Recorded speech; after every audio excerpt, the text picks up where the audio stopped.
Welcome back, everyone, to the Biz Beat by SVA, where we focus on what business owners need to know about taxes, strategy, and trends shaping their industries. I'm Lee Schwartz, Director of Business Development and Sales here at SVA Certified Public Accountants, and joined not as always by Eric Trost, but by Nikki Gralapp, who is the leader of our hospitality industry group here at SVA. Nikki, welcome to the Biz Beat. Thanks, Lee. Thanks for having me. Absolutely. Are you a first-time podcaster? First-time podcaster. Here I am. You guys get this All live. Right. I love it. All right. Well, I'm sure you'll do great. We'll have you on many more times. Super excited to have Nikki on because, we talk a lot about specific industries. One of the industries we get a lot of questions about is hospitality. And Nikki, I know obviously you focus a lot on restaurants, hotels, resorts. Always in the news, especially in the last 5 years. A lot of changes there. So I guess where we wanted to get started was, can you give us kind of the state of the union of the hospitality industry for 2026? Yeah, so 2026 is looking to be great in the hospitality industry. We went through during COVID, right? Everything shuttered. So then everything's been a build back since then. Some markets have built back quicker. Right. So, and some have been a little slower. It depends, geographic location, what kind of market are you relying on? Are you relying on business travel? That came back a little slower than some leisure travel came back on. But overall, the outlook is looking great as far as guest counts. Then really what you need to focus on is, hey, how are we running the business? What should our pricing be? That's really where I'm working a lot with clients now as, our labor volatility continues to exist and our pricing volatility continues to exist. Really getting that in line with pricing to lead to success. Okay. So, and Nikki, let's maybe start a little bit on the restaurant side of things. I know you and I have been talking to some prospects in the last few months around pricing specifically. Maybe 4 or 5 years ago, it was all about labor. At least from what I heard in some of these conversations, a lot about pricing. Can you just talk a little bit about what restaurants are going through? I mean, we all go to restaurants and we see what's happening with prices, and I'm at the age where I'm the old man yelling at a cloud, but these prices today are crazy. But maybe talk just from a restaurant's perspective of why prices are out of control and what they're trying to do to combat that. Yeah, so pricing margins are very slim. So when you go to a restaurant, maybe 5, 10, luckily 15% might drop down to the bottom line. So pricing is really vital. Like there is not much margin for error when it comes to pricing. So every time I meet with a client, or a prospect, I'm always asking, when's the last time you raised price? It typically, some years way back when you might be raised prices twice a year. Now I'm telling my clients, hey, you should have a menu that you can easily raise your prices potentially every week, every 2 weeks, every month. It's that often. So for a while, labor was a problem and labor fluctuated. And now that's really stabilized. So the price you're paying for the people and the quantity of people and workers and the quality is really stabilizing in the employer's favor. But specifically food costs are highly volatile. So specific with a restaurant, you look at beef prices. So we're all going to the grocery store and we see that our favorite steak is, double what it used to be, maybe even a month or two ago. And that's going to continue to rise. So we're looking at pricing, and what you need to do from a restaurant is you need to price out every entree that you're serving. And you need to know, okay, I'm going to charge what for this plate because it costs me this. So it's very methodological as far as you can figure out what your cost what your pricing should be based on your costs. But you have to go through that exercise quite often in order to be ahead of the game on pricing. And I hear a lot of times from clients like, I can't go any higher. And my message is, well, if you're going to serve this dish, you have to go higher. So sometimes it's looking like a seasonal menu is something very good to help with that.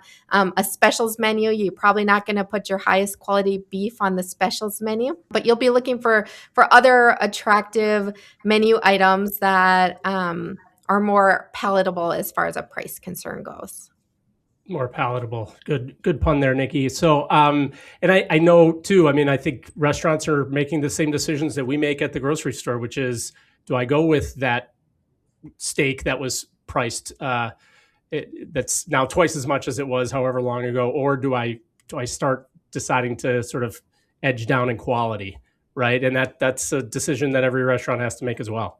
Yeah, that's a hard one, and that is a discussion that I'm having with my clients too, which is really hard when they have a vendor and they know exactly what they're going to get, to entertain this concept of, do I use do I have to use the prime steak, for example? So it's really, what will the customer, what can they taste? Can they taste that difference, and what will they pay for?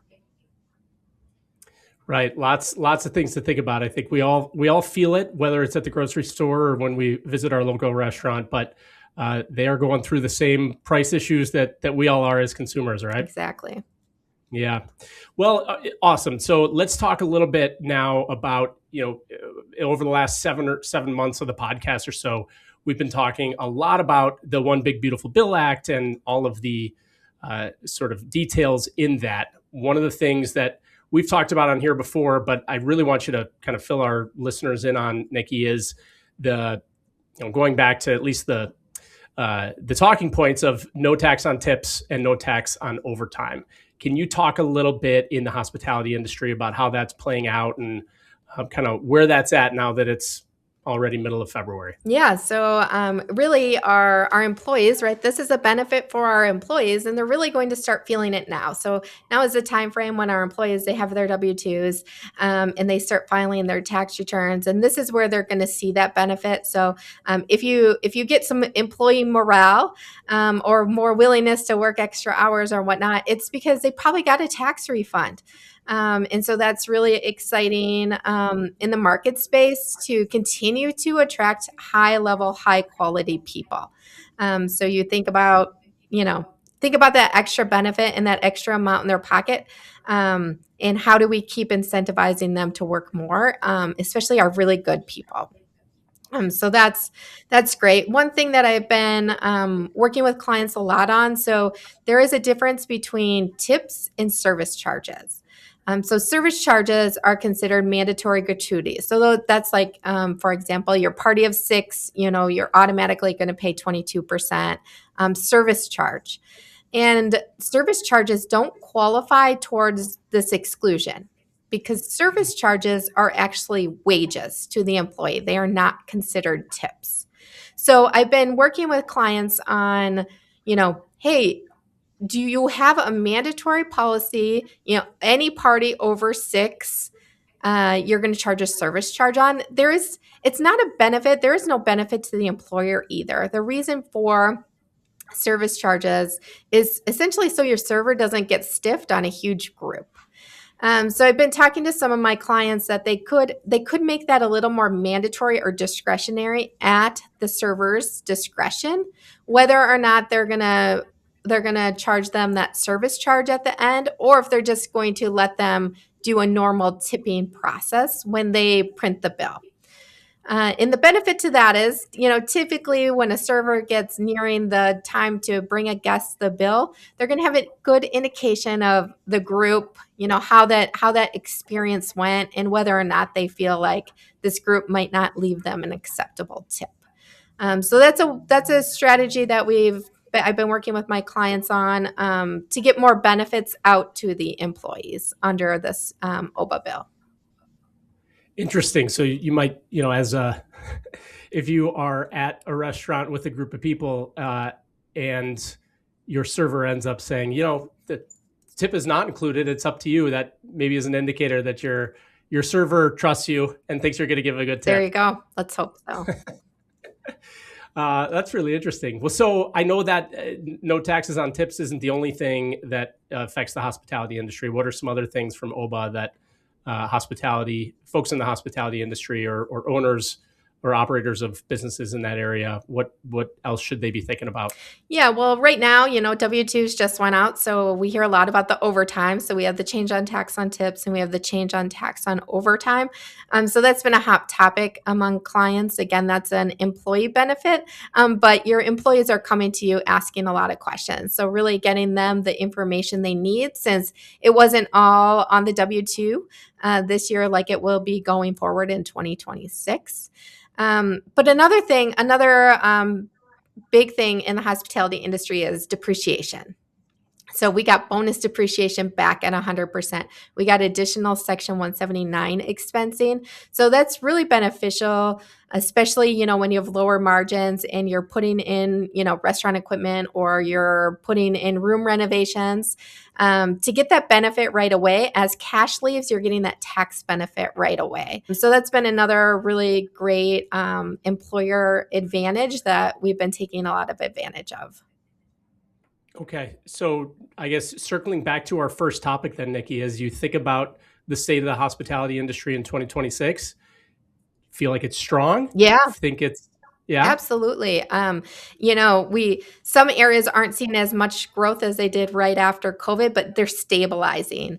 So while family and leisure travel has, kind of remained consistent, we're getting a lot more of the business travel, like a lot more of the conventions and the big groups that are coming in strong. So those are really what drives your big resorts, for instance. Those are what drives that, because it brings so many guests overnight who also want to enjoy all the accommodations and the F&B outlets. So I'm projecting that it's looking very great in the next year. Okay, great. Love to hear that. So let's take a mailbag question here, Nikki. As everybody knows, you can submit your questions to us by emailing them to bizbeat@sva.com or visit our website at sva.com/bizbeat and submit it there. Nikki, we've had over the last several months, we've had lots of hospitality related questions. And we went through a couple of them before, but one of the ones I wanted to ask you was around franchise agreements. And particularly, well, I guess the question number one is, how do franchise agreements impact profitability? But I want to maybe take a step back and make sure you have a chance to explain kind of what that question means, and then have a chance to answer it. Yeah, we see this a lot with hotels and restaurants as well, as far as, do you want to be an independent or do you want to be a franchise? So what that means is, with a franchise, is really, hey, you pay to play, right? So you pay to use their name. They do a lot of the marketing for you. They maintain your guest reservation systems and deposits. So when I'm talking with clients who let's use a hotel for instance, when I'm looking at talking with clients who want to do a hotel, we're talking about, hey, should you be an independent, or do you want to find a flag to franchise under? There's a lot of benefits. While there's a lot of things that come along with franchising. You'd have your initial franchise fee, right? So that's all the things to get you up and started and to join the brand. You're going to have your royalty fees. So those are your ongoing, based on a percentage of revenue. Your marketing advertising fee, right? You don't have control over what marketing and advertising they do, but there is a pretty significant fee there. And then you're locked into their reservation and loyalty programs. So if it's not working for you, you have to use it anyways. Or, if it's not your favorite, you have to use that anyways. So that's kind of some of the pay to play, but the benefit of being with a brand is the brand loyalty. So when you're looking at, hey, do I want to franchise with a brand? You need to look for a brand that has a really strong loyalty. I'll tell you, in the hotel market space, they are not all made equal. And individuals and business travelers alike are very brand loyal for some specific brands. And the benefits of being a franchise significantly outweigh the costs that you're going to pay to the franchise. So I have had some clients that had less desirable brands, and Then the problem is the benefits, or we didn't necessarily see any benefits, and you're paying out large royalty fees. So so that has a net negative on on your financial statements. But there are many strong brands that deliver a large volume of net positives to your financial situation. Right. And Nikki, I don't have a sense, like, how long are some of these agreements? How long are you locked in for? Yeah, 10 to 20 years, typically. So it's a long standing commitment. And if you decide after a certain period of time that, hey, this just isn't working, I had a client, the client that was not with a strong brand, we eventually, they ultimately had to pay a breakup fee, a contract fee, to get out of the contract, to unbrand. So it's not something that you want to go into lightly. You need to do your due diligence. You need to know exactly what you're getting into. You need to do your due diligence to make sure that the benefits are going to outweigh the costs. So it's a big decision. Yeah, I didn't realize that. That is quite a decision. I mean, we've all seen the hotels that have clearly changed their brands, and you could see it from afar. So that's super interesting. 10 to 20 years. That is a big decision. That is. All right. Well, Nikki, this is a great, I'd love to have you on again. This is a great sort of first hospitality centric episode of the Biz Beat by SVA. Thank you for being with us. Really appreciate it. Shout out to our listeners. If you're in the hospitality space, if you're an investor, an owner, of a hotel, restaurant, franchise operator, just want to better understand how these trends or tax changes impact you and your business, please reach out to me, Nikki, anyone here at SVA. We would love to help you. As I will always tell you, the information we share here is intended to be general in nature and not specific advice for you or your business. For that, please reach out to your business advisor. And if you don't have a good hospitality-centric business advisor, please reach out to us and we can talk about how to make you a client. Well, one last shout out to make sure that give us a follow on Apple Podcasts, on Spotify, or on YouTube, or share this information with another business owner that you think would find it helpful. Appreciate everybody tuning in this week. And that wraps up another episode of the Biz Beat by SVA. Have a great week, everybody. It's the Biz Beat by SVA, breaking down the news of the day. From tax tips to business trends, smart insights from trusted friends. The Biz Beat by SVA.